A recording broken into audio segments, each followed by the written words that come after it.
So one of the biggest trends in performance medicine is individualization. And I think you hit the nail on the head when you mentioned individualization. And here's the thing. We see this actually with hormone cycles. We see it with nutrition. We see it with sleep. We see it with so many different facets of sports performance.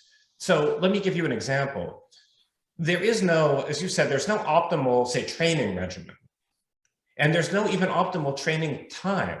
For some people, they may be better off doing some of their training in a fasted state because it might improve their muscle efficiency at utilizing glucose. For other people, training in a fasted state could be disastrous because they'll have a poor performance and it may increase the risk of missing periods and all sorts of problems.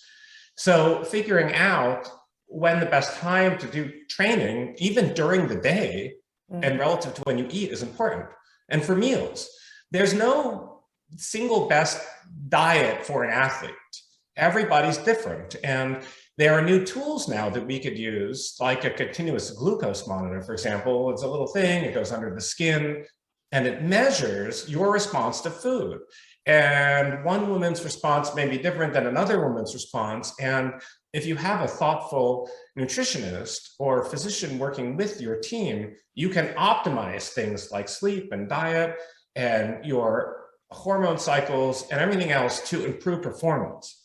The problem is that, and certainly we see this in the US, it's expensive to do this. You probably have to hire a sports performance physician or nutritionist. There may not be money for it. People may not have the time.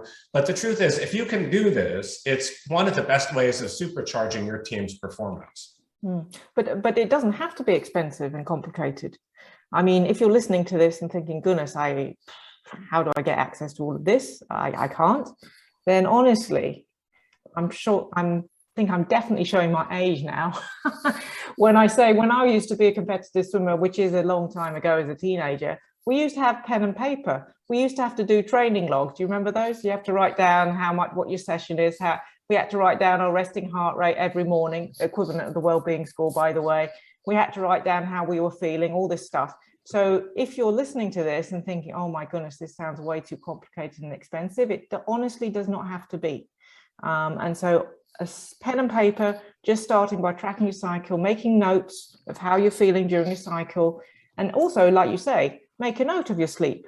Because then if you make a note of your sleep and you train one day and you think, oh my goodness, that was a really bad session, and you look down and you think, oh, well, that's because I had only 6 hours sleep or something, it becomes obvious, it becomes easier to see the patterns for yourself. So be your own sports physician.